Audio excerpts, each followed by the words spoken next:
Olá, no ar mais um RTV Doc. Hoje a gente exibe o documentário Mães de UTI. Esse material foi gravado no CAISM, o Hospital da Mulher da Universidade, já conhecido no país todo.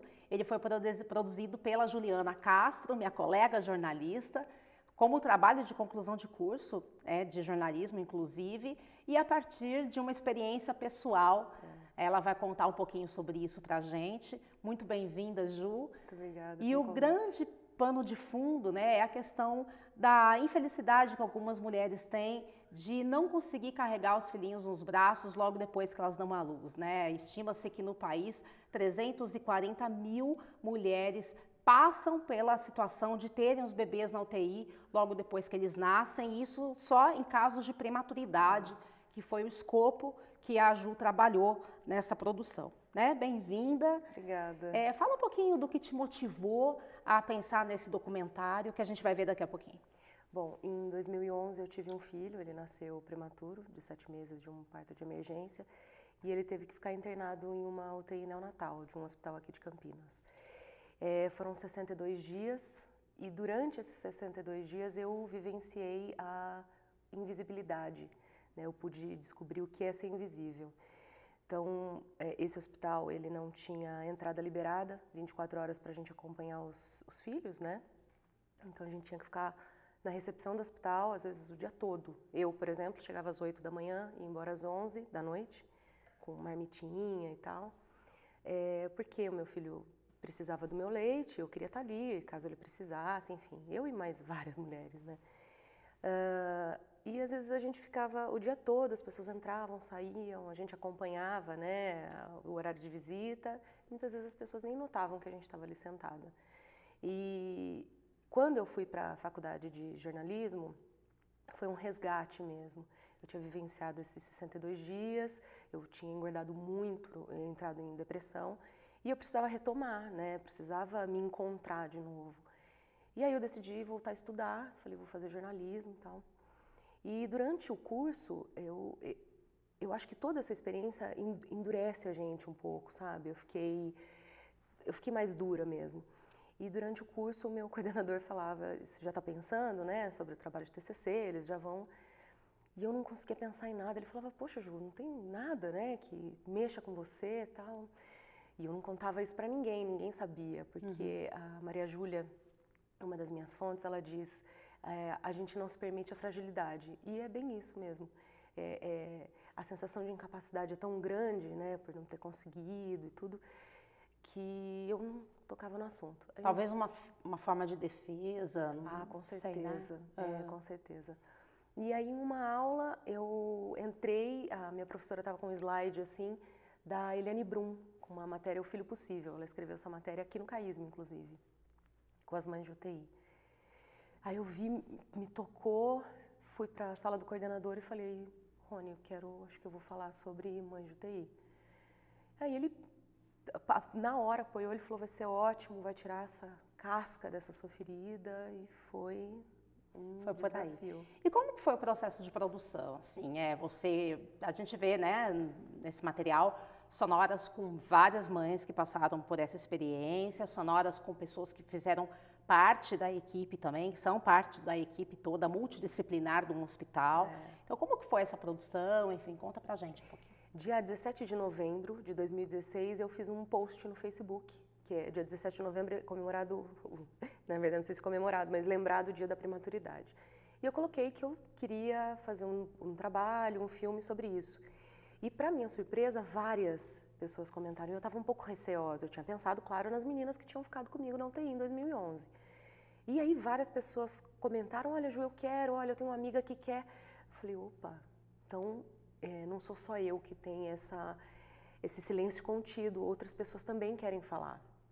E aí eu fui selecionando, porque é um tema que tem que ser muito delicado, então eu conversei bastante antes pelo Facebook, pelo WhatsApp, justamente para sentir até que ponto ela estava tão disposta a dizer, porque é uma exposição muito grande, né? Chorar diante das câmeras e expor a sua experiência é muito particular, né? Sim.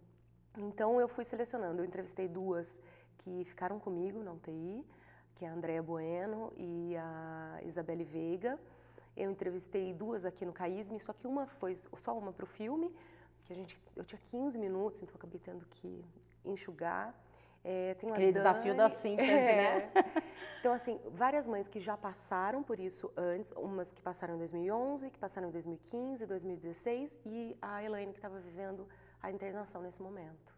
Agora, de uma certa forma, a sensação é muito parecida entre elas todas, né? Não quero dar nenhum spoiler aqui do vídeo antes da gente exibir, mas eu imagino que essa emoção, esse sentimento, essa coisa de você sair do hospital sem o bebê no colo, enfim, tudo isso é meio que singular ali, entre todas essas fontes, a partir de cada experiência, apesar das experiências serem diferentes, as origens diferentes. É isso que você percebe, assim? Percebo. Uma coisa que me chamou a atenção, na verdade, a ideia inicial era mostrar a importância de um psicólogo dentro da UTI neonatal. Como a presença dele é importante para estruturar mesmo, né? Eles estudaram para isso, eles estão aptos, né, a ajudar. E então esse era o panorama inicial, vamos falar sobre isso. Ao longo das entrevistas, eu notei que não é só papel do psicólogo, é papel de toda a equipe multidisciplinar ajudar a mãe a vivenciar aquele momento de trauma, né? Afinal de contas, a humanização existe para isso, a gente tem que se colocar no lugar do outro, né? E o que eu notei das entrevistas foi, as mulheres que não tiveram o acompanhamento psicológico, elas tinham sentimentos, muitas delas tinham muita mágoa, não só pelo momento enfrentado, sim, tem tristeza, mas tinha muita mágoa, né, da equipe. Então, eu senti isso.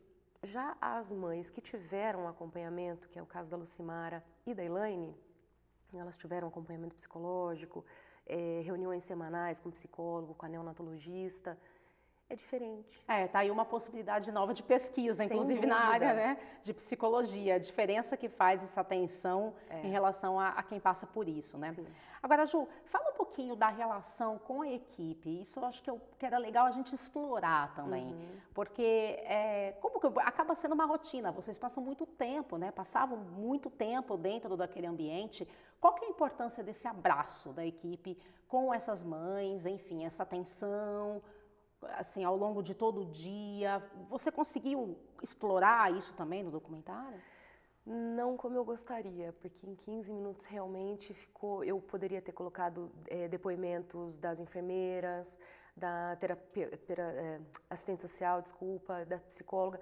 Eu tenho depoimento só da Andresa, mas não daria tempo para 15 minutos. Realmente eu tenho produto para continuar, mas tem que ser uma coisa feita com calma. É interessante que elas acompanhem, porque imagina, são 340 mil mães aproximadamente que passam por isso por ano, né? A cada 1h, 40 prematuros nascem. Imagina isso para a nossa sociedade, né? Será que a gente está preparado para receber essa mulher? E se, por exemplo, no meu caso eu entrei em depressão, eu passei a pesar 110 quilos, eu tive que passar por um processo de resgate, né? Eu fiz uma terapia em grupo para conseguir perder peso. Eu tive que voltar, foi né, um resgate mesmo, eu voltei a estudar. Mas e quantas mulheres não têm esse apoio, né?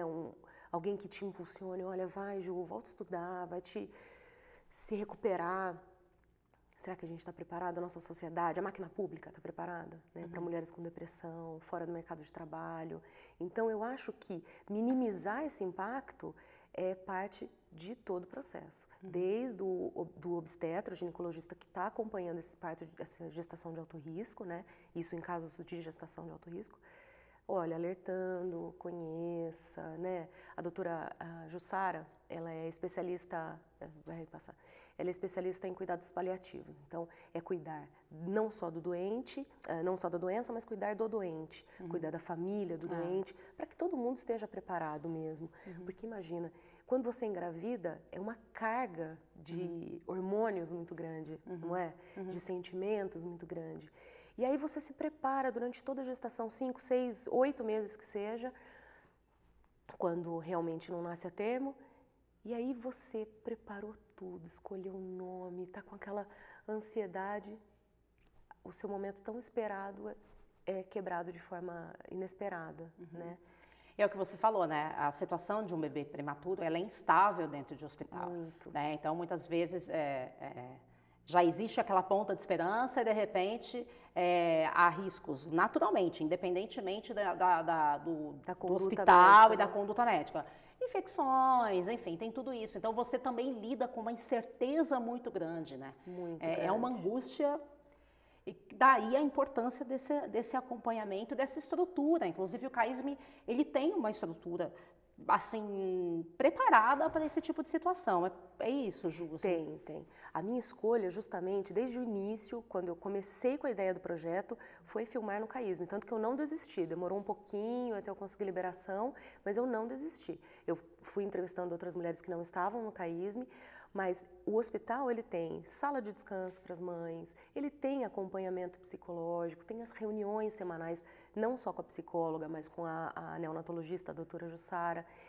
A entrada é 24 horas, você pode acompanhar o seu filho por 24 horas. Porque como é que você vai ficar em casa sabendo que seu filho está sob cuidado de outra pessoa? Né? O seu coração está fora do peito, né? Isso que dizem, ter um filho é ter um coração fora do peito. Batendo fora do peito. Imagina você ter o seu coração batendo num hospital, né? Então, assim, é importante que as UTIs estejam preparadas para receber essa mãe 24 horas. Eu me lembro que na minha época, né, quando me disseram que o Miguel tinha uma infecção e que provavelmente seria irreversível, eu fiquei enlouquecida. Enlouquecida é a palavra mesmo. E eu falava para as médicas, mas eu preciso de um psicólogo, E aí me mandaram para a sala da assistente social. Ela falou, mas o que você quer que eu te diga? Ele contraiu uma infecção hospitalar. Gente, hoje, né, já 6 anos depois, né, tanta coisa passou, eu tendo feito esse 1 ano de entrevistas, eu consigo ter uma clareza de que eu realmente precisava de ajuda e que ela deveria ter sido um pouco mais atenciosa, amorosa. Enfim. Sim, eu acho que acaba juntando aí uma experiência mesmo, não tem como você olhar aquilo de uma forma isenta, né? Não tem. A gente está encerrando, eu estou super curiosa para assistir ao vídeo e eu acho que o que deixa, a grande mensagem é que não é só, aqui nesse material não está só estampado uma experiência, enfim, o resultado de tudo isso, mas é uma questão de saúde pública. Sem dúvida. Né? Sem dúvida, é isso. Sem dúvida. Ju, quero te agradecer muito pela presença, né? E a gente vai agora exibir o vídeo Mães de UTI em primeira mão aqui no RTV Doc. Até a próxima edição.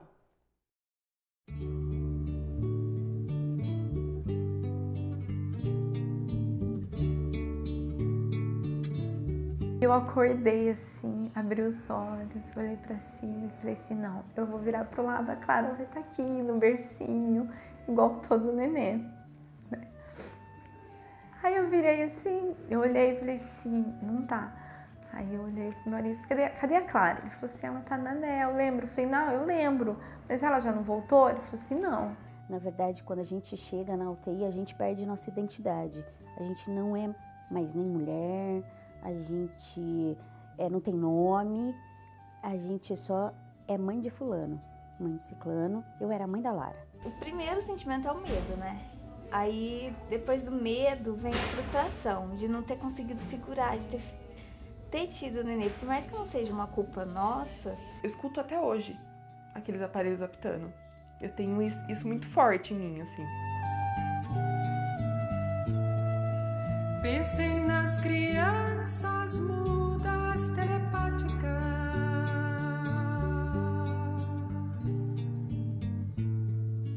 Pensem nas meninas cegas inexatas.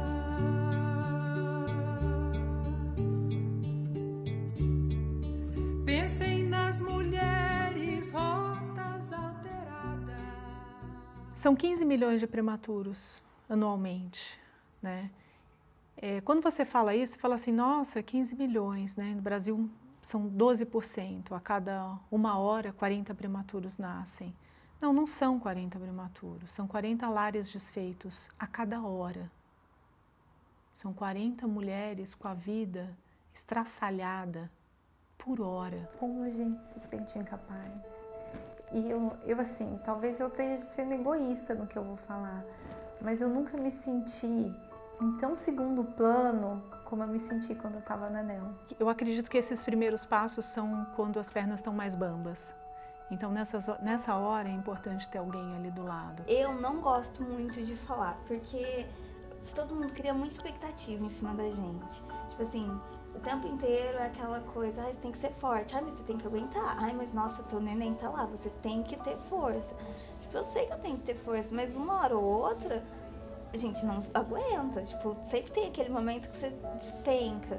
Parece que ninguém tá ali pra te ajudar. Às vezes tem crianças que ficam assim meses internadas, né? E aí você pergunta pra mãe, você tem saído, né? Você tem feito alguma coisa diferente de vir para o hospital e voltar para casa? Não, eu vou fazer quando ele sair daqui. E às vezes isso é um tempo longo, né? Eu sempre digo para as mães que eu acho que elas precisam minimamente fazer alguma coisa que dê prazer, que é para recarregar a bateria, né? Mas isso dá uma sensação de culpa tão grande, né? Hoje eu tô aqui com ele no colo, mas na hora que eu tiro ele do meu colo, eu vou e sento para assistir uma TV. Aí vem a culpa, tipo, de... Nossa, mas por que você tá sentada assistindo TV se teu neném tá lá? Vai lá! Esse sofrimento precisa ser acolhido pela equipe. Inicialmente, por quem vai oferecer essa informação, seja um médico obstetra, seja o neonatologista, assim, a equipe toda precisa oferecer esse tipo de acolhimento. O que mais se ouve é medo, medo, medo, o tempo todo. E o que não se ouve é a solidão. Você sente, você vê, você percebe, mas elas não se dão conta do abismo solitário que elas se colocam quando assumem essa postura de eu vou cuidar do meu filho, haja o que houver, né? Então muitas vezes elas se encontram já de início solitárias, nesse vai e vem, ordenhando leite, buscando conforto, buscando fé, buscando todo tipo de amparo. E muitas vezes os amigos vão se afastando, o emprego vai ficando para trás, a identidade pessoal vai se desfazendo no tempo. E não raras vezes o casamento também vai se esfarelando com o passar dos dias. Ninguém foi me visitar. Por que me visitar? Não tinha neném para ver. Ninguém me perguntava assim, Lu, como que você tá? Lu, como que a Clara está? A Clara tá bem? Como que ela passou a noite? Mas quem estava cuidando da Clara?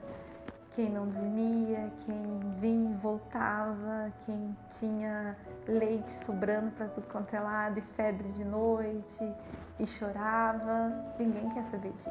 Dar acolhimento, e não só na hora da notícia, no dia a dia não é difícil.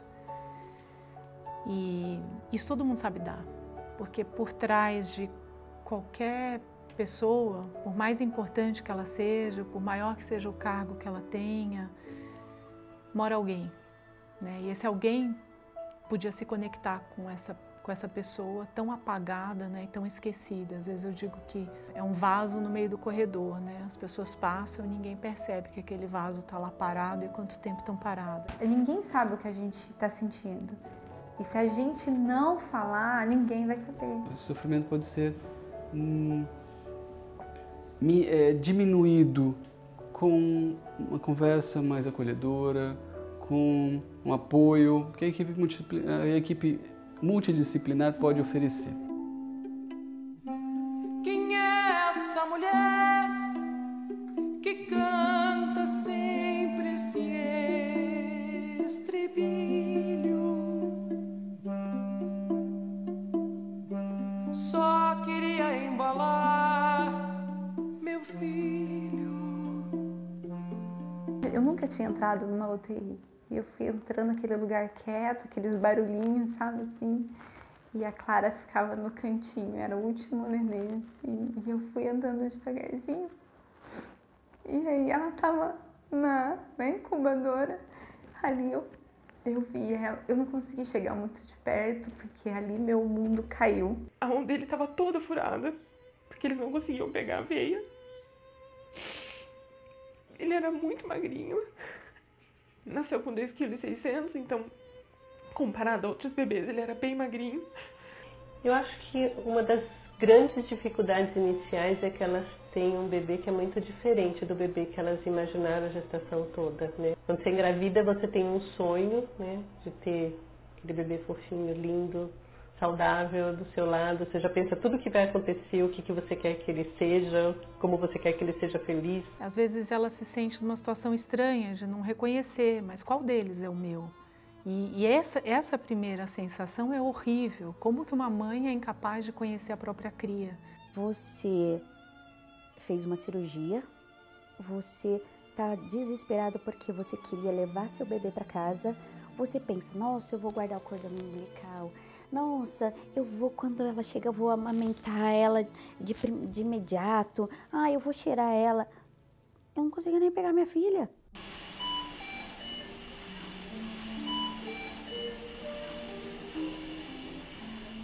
Essa pessoa está se alimentando corretamente?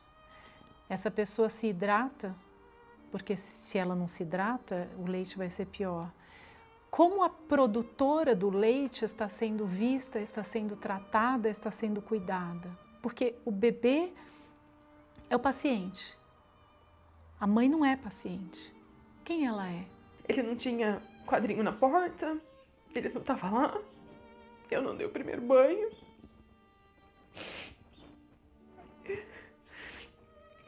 Não fui eu que troquei a primeira fralda. 100% das vezes é importante que a gente continue oferecendo esse suporte. A equipe multidisciplinar que envolve psicólogo, serviço social, eventualmente fisioterapeuta, terapeuta ocupacional, pode ajudar na superação desse sofrimento, na vivência desse sofrimento. O pior momento para mim foi sair com a mala dele, de braço vazio. Entrar no carro, ver todas as mães saindo com o bebê, e eu não. É chegar para visitar o seu filho, né? Você chega para visitar seu filho, a ordem tá errada. Você tem que sair com ele feliz. Não dá para passar por isso sem sofrer, mas dá para passar sem que o sofrimento traga uma marca muito profunda. Então, oferecer apoio, oferecer suporte para isso é função de toda a equipe que está assistindo essa família. Eu desenvolvi a síndrome do pânico depois que eu saí da UTI e minha filha faleceu, né? É uma coisa que eu mesma não aceitei, porque você não se permite a fragilidade. Talvez seja um pouco isso. Muitas não falam sobre o assunto ou vão lidando da maneira que lidam porque não permitem a fragilidade. Eu acho que fica uma cicatriz no fundo do olho. Essa cicatriz não sai nunca. Tenha filho vivo, tenha filho morto. A gente, enquanto serviço de psicologia, está atuando, está do lado, também tentando não ser invasivo, porque algumas mães vão aceitar. Vai ser o momento de se abrir, de pôr para fora, de falar, de elaborar algumas questões, outras não vão querer tocar nisso, né? Eu peguei minha filha, eu acho que 3 dias depois, porque uma moça veio para mim, uma enfermeira falou assim, você já pegou sua filha? Eu falei, não. Foi a primeira vez que alguém me dirigiu a palavra. Ela falou assim, eu vou fingir que eu tô arrumando a incubadora e eu vou pôr ela na sua mão, tá bom? Então, quer dizer, a principal tomadora de decisões legais também é a mesma mulher que dá o leite, também é a mesma mulher que fica de pé e que não tem sala de conforto para ela e que não tem banheiro direito para ela se trocar, que não tem cadeira do lado do berço. Então, acho que ela precisa ser um pouco mais valorizada e um pouco mais vista, porque não é um favor, isso não é favor, isso é compromisso, responsabilidade. Ó pedaço de mim,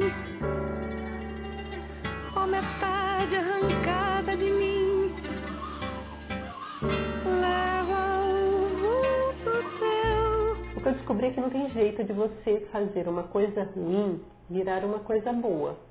Mas você pode ajudar para que aquela coisa ruim não fique pior do que ela precisa ser. Ele precisa cuidar dessas pessoas depois daquele evento. E isso ainda a gente está engatinhando. A gente não tem um cuidado no puerpério ou no pós-parto que leve em consideração todos esses aspectos. A mulher, os problemas advindos da gravidez, das consequências de uma patologia na gravidez, são desconsiderados. Uma mãe que não tem esse acolhimento, essa estrutura assim, não está estável, como é que ela pode dar estabilidade? Se ela tem outros filhos em casa, né? Como é que ela pode ser esposa, filha, mãe também em casa quando ela sai daquela UTI? Com que cabeça ela vai fazer outra coisa? Ela vai viver. E depois que sai da UTI também, como é que ela vai voltar à rotina dela com tantos medos? Então, dar voz para aquilo que está na penumbra é importante. É isso que a gente tem tentado fazer do ponto de vista científico e aí do ponto de vista jornalístico.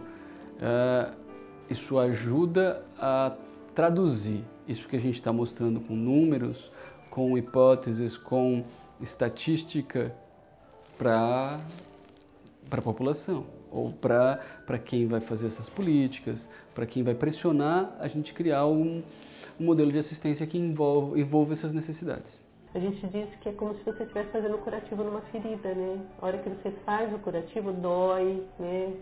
Arde, mas a ferida sara mais rápido do que se você deixar ela sarar sozinha, sem mexer nela. Foram os 19 dias mais intensos da minha vida. O que eu tive mais medo, o que foi mais avassalador, o que modificou minha vida por inteiro. Eu sou a Andréia, antes do dia 14 de dezembro de 2011, e outra Andréia a partir daquela data. Mirem-se no exemplo daquelas mulheres de Atenas, geram pros seus maridos os novos filhos de Atenas. Elas não têm gosto ou vontade, nem defeito, nem qualidade. Tem medo apenas. Não tem sonhos, só tem presságios. O seu homem, mares, naufrágios. Lindas sirenas, morenas. Mirem-se no exemplo daquelas mulheres de Atenas. Temem por seus maridos, heróis e amantes de Atenas.